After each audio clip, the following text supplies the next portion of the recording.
속히 오리니 내가 가진 것을 굳게 잡아 아무도 내 면류관을 빼앗지 못하게 하라. 이기는 자는 내 하나님 성전의 기둥이 되게 하리니 그가 결코 다시 나가지 아니하리라. 내가 하나님의 이름과 하나님의 성, 곧 하늘에서 내 하나님께로부터 내려오는 새 예루살렘의 이름과 나의 새 이름을 그의 위에 기록하리라. 아멘. 오늘 요한계시록 3장 7절에서 13절까지의 말씀, 인내의 말씀을 지키는 교회라는 제목을 가지고 말씀의 은혜를 함께 나누고자 합니다. 몇 해 전 그 아들의 추천으로 사일런스라는 영화를 볼 기회가 있었습니다. 17세기에 이 포르투갈에서 일본의 기독교를 전파하기 위해 파송된 신부가 극심한 박해를 받으며 신앙의 갈등을 겪게 되고 또 그 와중에 하나님의 그의 기도에 응답하시지 않는 것 같은 그런 하나님의 침묵으로 인해서 배교와 개종의 행보를 걷게 되는 그런 이야기를 다루었죠. 엔도 슈카쿠의 침묵이라는 책을 원작으로 만들었다고 하는데요. 저는 원작은 보지 않았고 영화만 보게 되었어요. 에도 막부 시대의 그 치세 동안 무시무시한 고문과 핍박 가운데 순교하는 그 일본인 성도들이 있었고 또 매 순간 위기의 때에 그런 위기의 때마다 그리스도를 부인하지만 그러나 뒤돌아서면 자신은 여전히 키리스탄이라고 이제 그리스도인을 그 일본 사람들이 키리스탄이라고 그렇게 발음하던데 자신은 여전히 뭐 입술로는 예수님 부인하지만 자신은 키리스탄이라고 그렇게 믿는다고 울부짖으면서 또 회개하는 극중에 어떤 사람들도 있었죠. 남의 얘기 같지가 않더라고요. 신부는 자기가 고문을 받고 죽는 것은 감당할 수 있었지만 자신이 예수님의 이름을 부인하지 않는다는 이유로 이제 다른 교회의 성도들이 자신이 보는 앞에서 잔인하게 고문당하고 또 죽임당하는 것을 견딜 수가 없어서 자신이 예수님을 부인하는 그 희생이라는 그런 역설로 배교를 하게 되고 또 원불교인으로서의 어떤 그 많은 그 업적을 쌓게 되는데요. 그러면서 그가 죽은 후에 이제 그의 유품을 정리하던 그 나레이터의 그 나레이션이 뭐였냐면 그가 진짜 그리스도인인지 아닌지는 오직 주님만이 아신다 라고 이렇게 말하면서 영화가 끝났던 것으로 이렇게 기억하고 있어요. 저는 침묵이라는 이 제목은 예수 그리스도의 증인임에도 복음을 부인하고 속으로만 믿었던 이 주인공의 태도를 의미하는 것일 거라고 그렇게 이해했었는데 그러나 그 작가의 의도는 이 고난 중에 간절히 부르짖는 이 주인공의 기도에 기적적으로 응답하셔서 그들의 고난을 해결해 주시지 않는 하나님의 침묵에 대한 이 구도자의 갈등을 의미한다고 그렇게 말하는 해설을 보았습니다. 저에게 이 영화를 추천했던 아들과 이제 그 영화에 대해서 의견을 나눌 기회가 있었는데요. 아들은 그 신부가 진짜 그리스도인이었을 것이라고 그렇게 말하더라고요. 그래서 저는 그렇다면 신앙의 선배들이 왜 순교를 했겠냐. 그냥 속으로만 믿고 겉으로는 아니라고 부인하면 되는 건데 왜 그 많은 그 믿음의 선배들이 그렇게 비참한 죽음을 당했겠냐. 그렇게 반박을 했죠. 이렇게 실천적으로는 불신자의 삶을 살고 또 입술로도 그렇게 예수님을 부인하지만 내면적으로는 주님을 믿는다는 사람을 보고 그를 변호하는 말 중에 가장 흔하게 들을 수 있는 변명이 그가 구원받았는지는 주님만 아신다는 거예요. 겉모습만 보고 정죄하지 말고 판단하지 말라는 말도 하죠.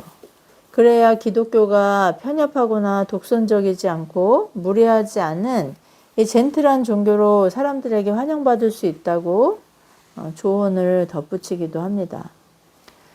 기독교 순교사를 통해서 초대교회 성도들이 끔찍한 고문과 또 결국 이 순교의 순간에도 주님을 끝까지 그들의 입술과 삶으로 부인하지 않았다는 그런 역사적인 기록이 우리에게 전해지고 있음에도 또 성경에 분명히 기록되어 있음에도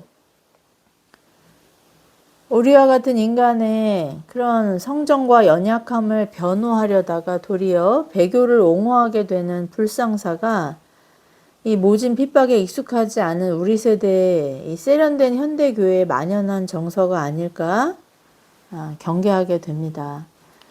우리가 오늘 읽은 본문은 아니지만 모든 교회와 성도를 대표하는 이 7교회 중에 본문의 빌라델피아 교회와 함께 주님께 특급 칭찬을 받은 이 서머나 교회는 폴리캅이라는 이 사도 요한의 제자가 목회하던 교회였습니다.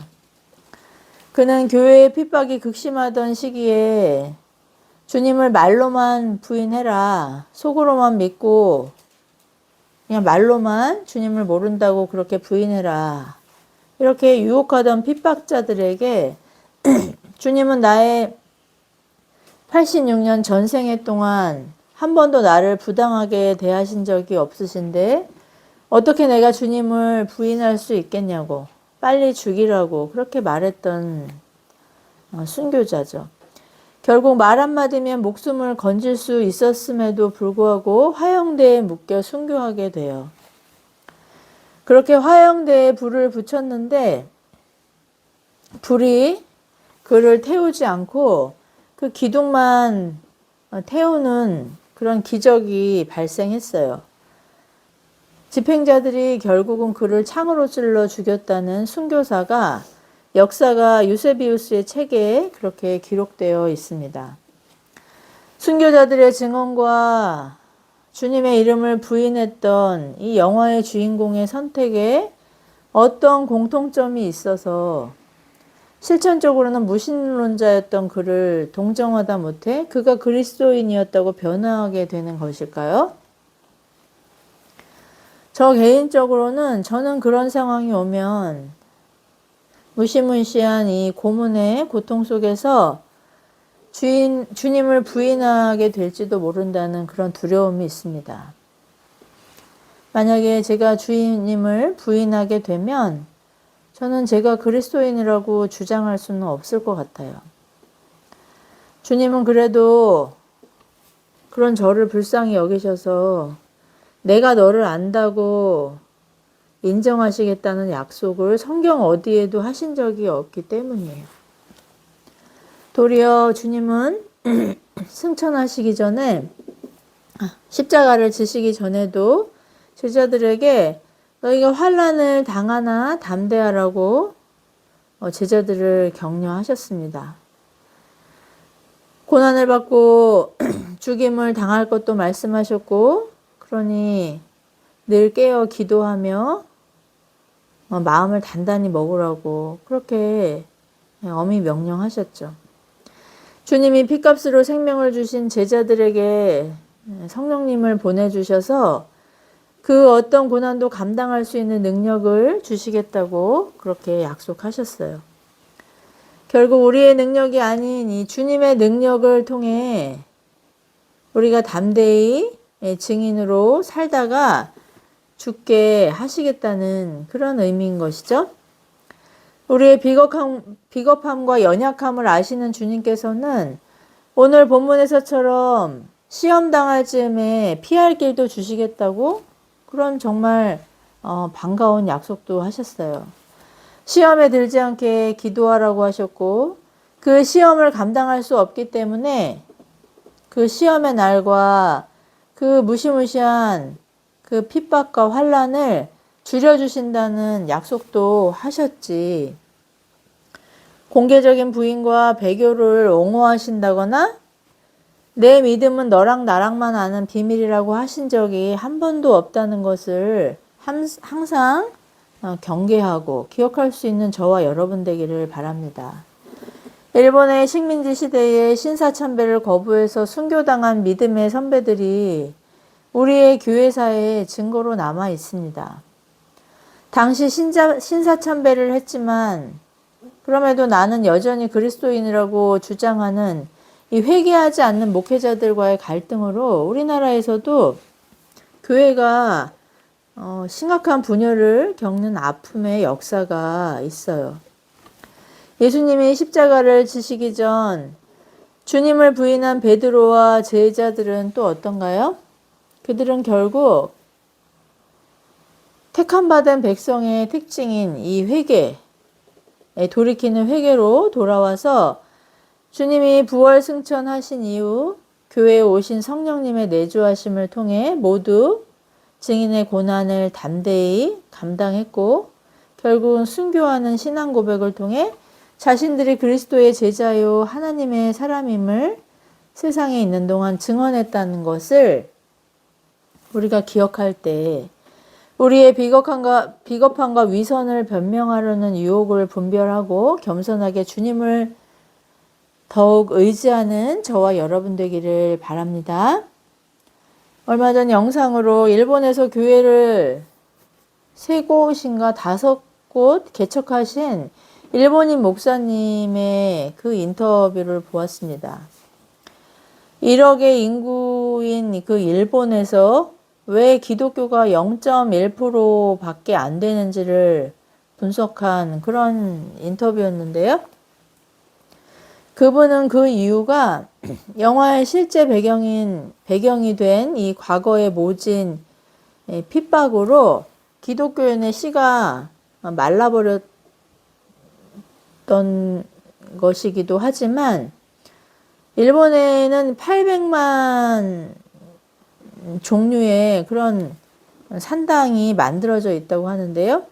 그런 우상들을 섬기는 그 일본인들의 종교성과 마치 그 사도 바울이 아테네에서 정말 이름도 알 수 없는 신을 그 경배하는 그 사람들에게 복음을 전했던 상황이 연상되기도 할 만큼 그렇게 800만이라는 어떻게 보면 작은 나라 정도의 수준이 되는 그런 우상을 섬기고 있다는 그들의 종교성이 이제 기독교가 전파되기 어려운 그 생태적인 그 환경 때문이라고 그렇게 분석을 하더라고요. 그리고 또 이제 일본인들은 그거를 뭐 일본말로 뭐라고 했는지 지금 기억이 안 나는데 어쨌든 체면 문화라고 하는데 그 사람들은 그냥 겉으로 말하는 것하고 속으로 생각하는 것이 다른 그런 이중성을 그냥 상식으로 일반적으로 생각하는 그런 어떤 문화적인 그런 배경을 갖고 있기 때문에 우리가 전도를 하면은 이렇게 뭐 대놓고 모욕을 한다거나 뭐 조롱을 한다거나 무시하지 않고 전단지도 잘 받고 알겠다고 그렇게 굉장히 긍정적으로 얘기를 한다고 해요. 그런데 나중에 이제 보면은 끝까지 이제 예수님을 영접하지 않는 그런 완고함이, 그런 어떻게 보면 완악함이 그들의 그 어떤 기질의 특징이기 때문에 그렇게 포교가 어렵다고 그렇게 분석한 영상을 보았어요. 그분은 주님께 순교의 은사를 받았다고 확신하시면서 언젠가 우리 시대에도 과거의 핍박에 준하는 환란의 때가 올 것이기 때문에 이를 위해 기도와 말씀으로 준비하고 있다고 그렇게 고백하시더라고요. 그런 가운데서도, 그렇게 열악한 환경 가운데서도 지속적으로 교회를 개척할 비전을 그렇게 전해 주셨어요. 그렇게 어떻게 보면 소외되고 고립된 환경 가운데서도 교회를 세우고, 또 천하보다 귀하다고 말씀하신 그 한 영혼을 주님께로 인도하기 위해 말씀이 헌신하는 그 이국의 목회자를 통해 큰 도전을 받는 귀한 영상이었습니다. 순교가 끔찍한 고문 이후의 죽음이 상상되는 것이기도 할 테지만, 현대교회의 우리에게는 주님을 믿는 신앙을 거부하고 부인하고 또 타협하게 하는 모든 유혹과 불이익과 손해라는 측면으로 이해할 때 더 실제적인 의미로 다가오는 것 같아요.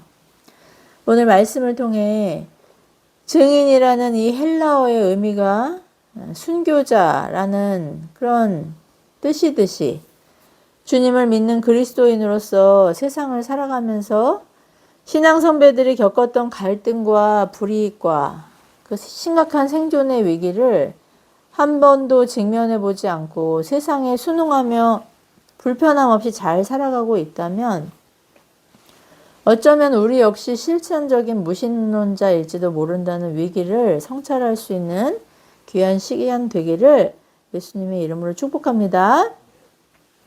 신약의 예언서인 요한계시록은 많은 상징과 비유로 인해서 이해하기 어렵고, 어떨 때는 좀 무서운 판타지 호러 장르에 영향을 끼쳤을 법한 그런 장면들이 많이 등장하기도 하죠.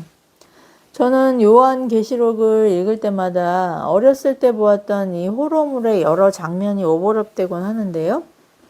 또 가장 최근이라면 반지의 제왕 같은 것도 생각나고요.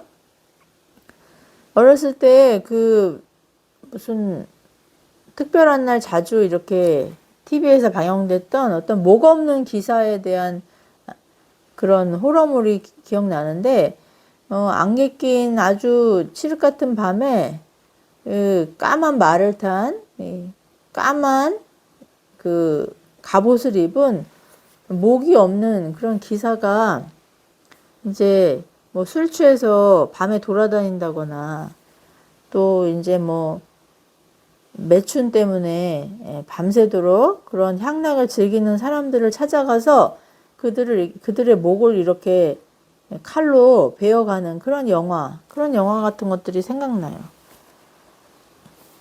그럴 만큼 짐승들, 생물들, 요정들, 핏빛 바다, 벌레, 황충 이런 것들이 계속 등장하는 그런 내용을 여러분도 보셨잖아요.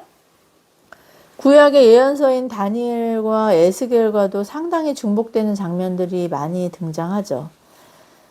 여러분이 성경을 읽을 때 그 신구약을 함께 병행해서 읽어야 하는 이유가, 이렇게 신약은 구약을 통해 또 구약은 신약을 통해 해석되기 때문이에요. 의도한 것은 아닌데 요한계시록을 읽는 기간에 에스겔서를 병행하게 됐는데, 이 환상의 장면들 중에 중복되는 부분이 상당 부분 있어서 무척 신기하고 흥미로웠습니다. 예수님이 승천하신 후 1세기 초대교회가 이 폭발적으로 부흥하는 상황 가운데서 주님으로부터 주어진 오늘의 그 요한계시록과, 또 적어도 500~600년 전에 쓰여진 에스겔이나 다니엘서가 이렇게 유기적으로 연결된 것을 볼 때, 인간의 어떤 계획이나 의지로 짜집기 하거나 창작할 수 없는 분명한 하나님의 계시의 말씀이라는 것을, 성경이 바로 그런 하나님의 그 영감으로 쓰여진 말씀이라는 것을 더욱 신뢰하게 되는 계기가 됩니다. 이단들 중에 신천지는 특히 이 요한계시록을 집요하게 또 이상하게 뒤틀어서 짝을 이루는 구절들을 뽑아서 교리 교육을 시킨다고 해요. 한 3, 4개월 동안을 집중적으로 그렇게 이런 이단의 사상을 교육받게 되면은 교리 중독자처럼 완전히 세뇌가 된다고 합니다. 이런 이단들은 개인이 혼자서 설득해서 전도하겠다는 것이 불가능하기 때문에 여러분들이 뭐 지인이든 또 뭐 아끼는 사람들이 그런 이단의 그 교리에 중독된 것을 보시면 물론 그 영혼이 너무 불쌍해서 어떻게든 내가 설득해서 돌이키게 하고 싶은 그런 열정과 의지는 있겠지만 여러분 그거는 내 능력 밖의 일이니까 이 이단들을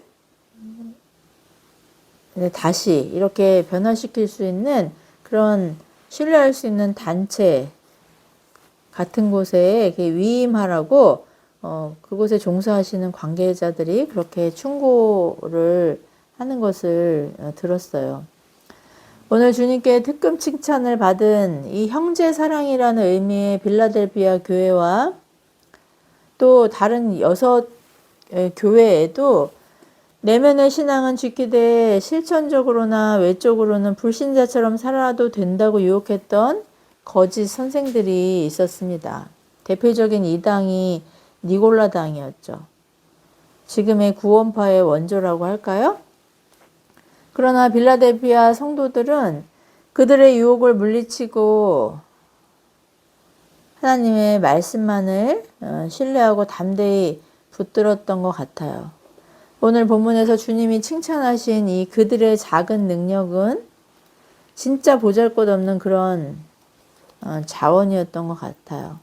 당시 교회가 있던 지역은 이 과시적이고 가시적인 우상의 문화가 가득하고 또 극단적인 향락과 허영과 사치를 일삼는 사회적인 분위기였기 때문에 경건한 삶을 살고자 하는 교회는 상대적으로 더욱 비교될 수밖에 없었죠. 보잘것없고 또 가난하기도 하고 초라한 그런 모습이었을 거예요. 더군다나 예전의 국지적인 핍박과는 다르게 1세기 말에는 로마 치세의 모든 지역에서 그리스도인들을 핍박하고 또 그들의 재산을 몰수하고 신앙을 부인하지 않으면 고문과 감금과 또 순교를 각오해야 하는 위기의 시대였습니다. 이런 위기의 시대였기 때문에 주님께서는 강권적으로 그 말년에 노년의 사도 요한에게 반모섬에 유배되어 있던 그 사도 요한에게 나타나셔서 이런 도전과 위로와 격려의 그 말씀을 전하셨던 것이죠. 주님 우리에게 무슨 대단하고 거창한 업적을 기대하시지 않습니다. 사실 그 대단하고 거창하고 위대한 업적은 하나님이 친히 이루어 가시는 하나님의 역사이죠. 오늘 본문 8절에 이 작은 능력이라고 말할 때 이 능력이라고 하는 것이 이 작다고 이렇게 표현하는데요. 이 작다는 말의 원어는 아주 하찮은 것을 의미해요. 그러니까 이 빌라델피아 교회는 이렇게 정말 하찮아 보이는 뭐 저게 능력이야, 뭐 저게 뭐 자원이야, 저게 뭐 은사야, 뭐 할 만한 그런 정말 아무것도 없는 것처럼 보이는 그런 아주 초라한 교회였던 것 같아요. 주님의 겨자씨 비유에서 이 눈에 보이지 않는 겨자씨보다 더 작은 그 믿음을 말씀하셨을 때 그 작은이 바로 오늘 본문의 작은과 같은 단어예요. 겨자씨는 눈에도 안 보이는데 믿음은 그것보다 더 작아도 산을 옮기는 그런 능력을 갖고 있다고 주님 그렇게 말씀하셨었잖아요. 핍박 때문에 드러내놓고 전도하지도 못하고 도리어 죽음의 위협을 피해 몰래 숨어서 예배해야 하는 그런 처지였을 거예요. 주님은 그런 상황 속에서 또 그들이 죽음을 각오하고 배교와 또 신앙을 부인하는 삶을 거부했기 때문에 그들의 인내와 믿음을 칭찬하시면서 그 믿음을 끝까지 붙들라고 그렇게 격려하시죠. 우리 주말씀 해븐교회도 그런 작은 능력을 소유한 교회입니다. 실제로 두세 사람이 모여 기도하고 예배하면서 두세 사람이 모인 곳에 함께 하시겠다고 하신 주님의 말씀을 항상 기억하고 그 말씀에서 위로와 격려를 받고 있지 않습니까? 사실 물질도 풍성하지 않고 또 폭발적인 교세로 양적인 성장을 자랑할 수도 없는 그런 교회가 교회는 맞는가? 라고 뭐 이렇게 의심할 만큼 그렇게 눈에 보이지 않는 교회지만 늘 깨어 기도하고 또 결핍 가운데서도 우리에게 주신 그런 작은 자원일지라도 나누고자 그렇게 노력하고 또 하나님의 말씀을 그 인내의 말씀으로 지키기 위해서 주야로 묵상하고 우리에게 오늘 열린 문을 주신 것처럼 그렇게 사역의 기회를 주시면 전도의 기회를 주시고 또 영혼을 섬길 수 있는 그런 열린 문을 그렇게 주실 때마다 그 열린 문을 통해 하나님을 만나는 주님께로 나아가 예배하는 그런 한 영혼을 위해서 우리가 노력하는 주님이 세우신 보편교회라는 것을 우리 확신하고 있지 않나요? 이런 이유에서 주님은 우리가 주님의 이름으로 잃어버린 한 생명을 위해 기도하고 사랑으로 섬기는 것을 믿음을 지켰다고 또 인내하며 말씀에 순종했다고 또 예수님의 이름을 배신하지 않고 오히려 예수님의 이름을 드러내기 위해서 그렇게 분투했다고 인정해 주시고 칭찬하신다는 것에 감사와 찬양을 드릴 수 있는 저와 여러분 되기를 바랍니다. 그리스도인들이 핍박보다는 향락과 타협의 유혹에 더 빈번히 노출되어 있는 현대의 이런 문화 속에서 순결을 지키고 세속을 거부하고 거룩하고 경건한 생활을 위해 비웃음을 사더라도 그것이 주님이 기뻐하시는 성도의 거룩한 삶이라는 신앙으로 타협하지 않는 것을 주님은 주님의 이름을 배반하지 않았다고 그렇게 평가하신 것이죠. 우리 현대교회와 성도는 북한이나 이슬람권의 그런 끔찍한 신체적인 폭력에는 노출되어 있지 않지만 그것의 위험성 못지않은 그리스도인임을 부인하게 하는 배교와 타락을 부추기는 향락 역시 심각한 그런 유혹이라는 것을 정신을 바짝 차리고 경계해야 할 거예요. 이런 유혹과 타협을 거절하고 말씀을 사랑하고 순종하면서 기도로 깨어있는 투명한 신앙생활을 통해 삶의 매 순간 선택의 순간에서 우리가 주님의 사람임을 드러내는 그런 고백과 삶으로 증인의 삶을 끝까지 잘 감당할 수 있는 저와 여러분 되길 축복합니다. 순교도 나의 능력이나 용기로 감당하는 은사가 아닌 것처럼 배교의 유혹을 거절할 수 있는 것도 우리 안에 내주하시는 성령님의 능력임을 기억할 때 두려움 없는 사랑으로 주님을 사랑하는 신앙을 매 순간 입술과 삶의 행실을 통해 증거하게 되는 것임을 기억할 수 있길 바랍니다. 능력의 많고 적음 역시 주님이 분량대로 주시는 은사이자 선물이에요. 허락하신 은혜와 상황 가운데에서 어찌하든지 나를 통해 예수 그리스도의 복음과 그 십자가의 사랑이 가감없이 증거되도록 내가 하나님의 사람임을 그 투명한 유리창을 통해 안을 들여다보는 것처럼 사람들이 나를 하나님의 사람이라고 인식할 수 있도록 나의 신앙을 의지적으로 투명하게 전시하는 저와 여러분 되기를 바랍니다. 이런 인내와 믿음으로 주님을 증거하는 성도를 주님은 어떻게 지켜주시나요?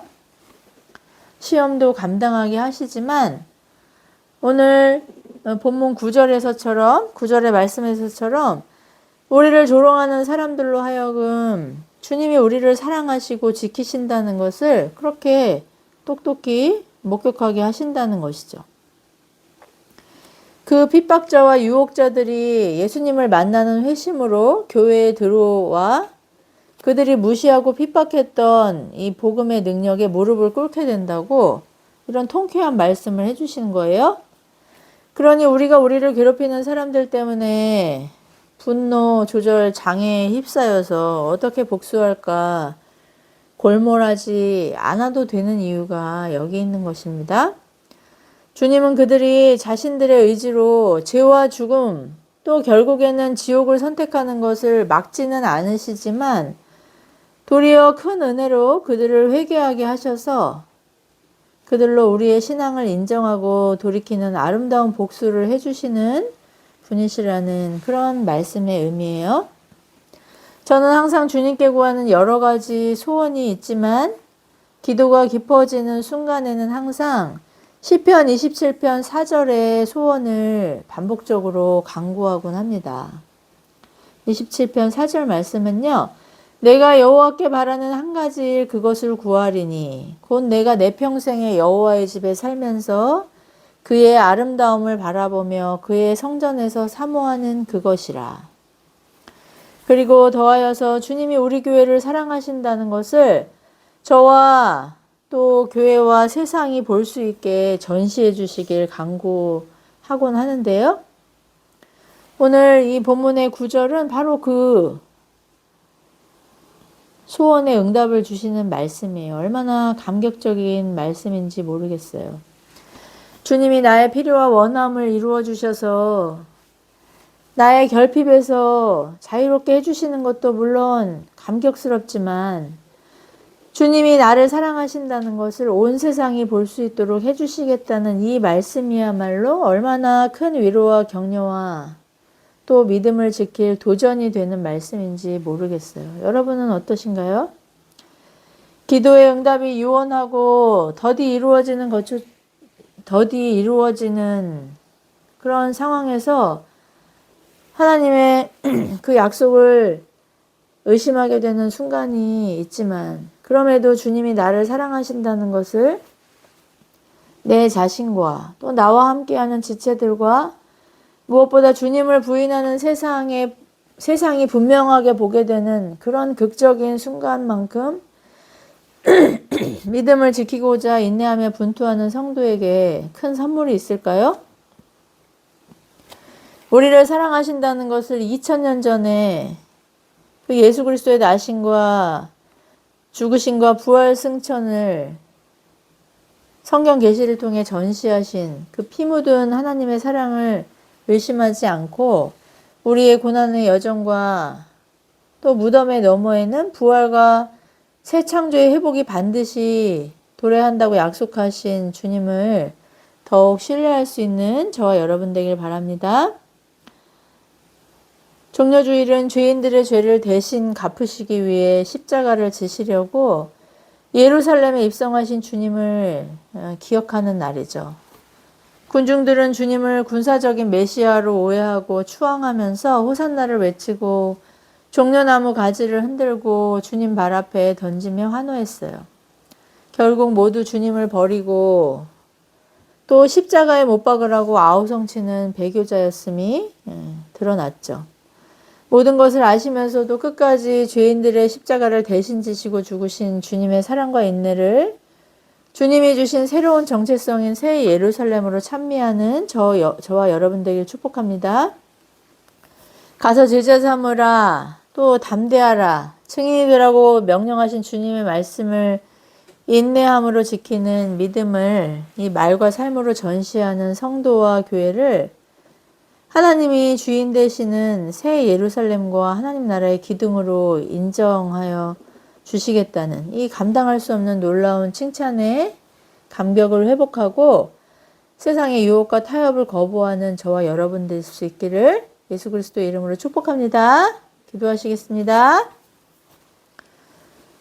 자비로우신 하나님 아버지 은혜를 감사합니다. 하나님의 그 신실하시고 또 변함없으신 약속의 말씀을 듣고 하나님을 더욱 의지하고 신뢰하는 인내의 말씀을 지키는 신앙으로 나아가기를 결단하는 저희가 되게 하시니 감사와 찬양을 드립니다.